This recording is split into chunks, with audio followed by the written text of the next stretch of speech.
Hi, good morning, everyone. I wanted to take a moment to make you another video and say I appreciated reading and learning about all of your perspectives from the cultural analysis essay. A lot of great discussions of the commercials you watched, the films you engaged with, and a really strong application of the course concepts in those papers.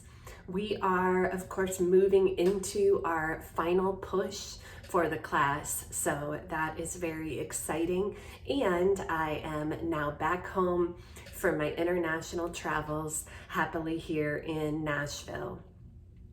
Our final topic of discussion in the class for Module 5, along with your final paper, relates to the ways that intercultural communication occurs in all of our lives. Of course, we've been discussing this all semester, but this final unit focuses specifically on places like our workplaces, our educational settings, which of course we are all currently in, and some of you may also be preparing for careers in the education field.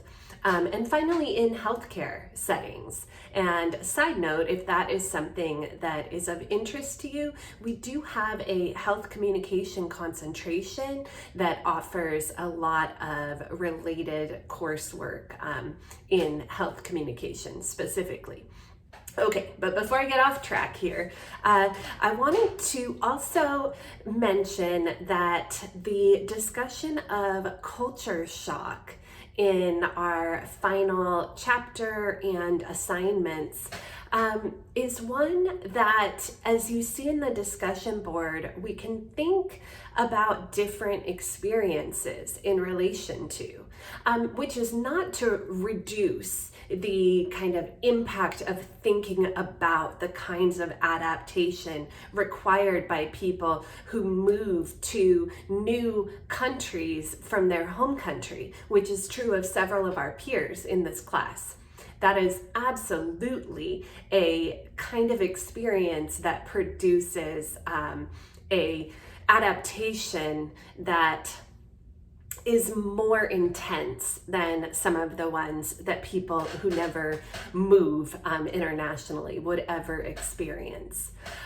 But when people have also thought about culture shock to describe the kind of experiences of traveling to a different country, that's one that I thought about while I was abroad, and I thought about the ways that our changing technologies have in some ways reduced experiences of culture shock. And of course, we've read about this in our chapter as we think about globalization, even as we started the class thinking about the quote, "It's a small world after all."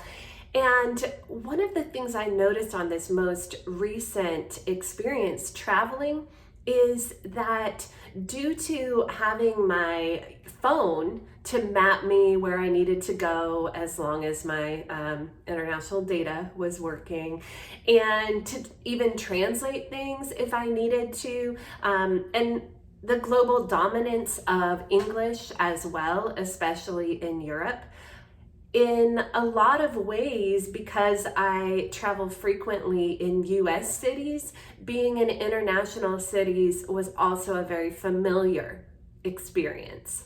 So there were elements of culture shock in at least small ways, and definitely feelings of uncertainty I had, especially while traveling, trying to find the correct train and things like that in a different language. But I also felt very similarly to how I do in my everyday life at home.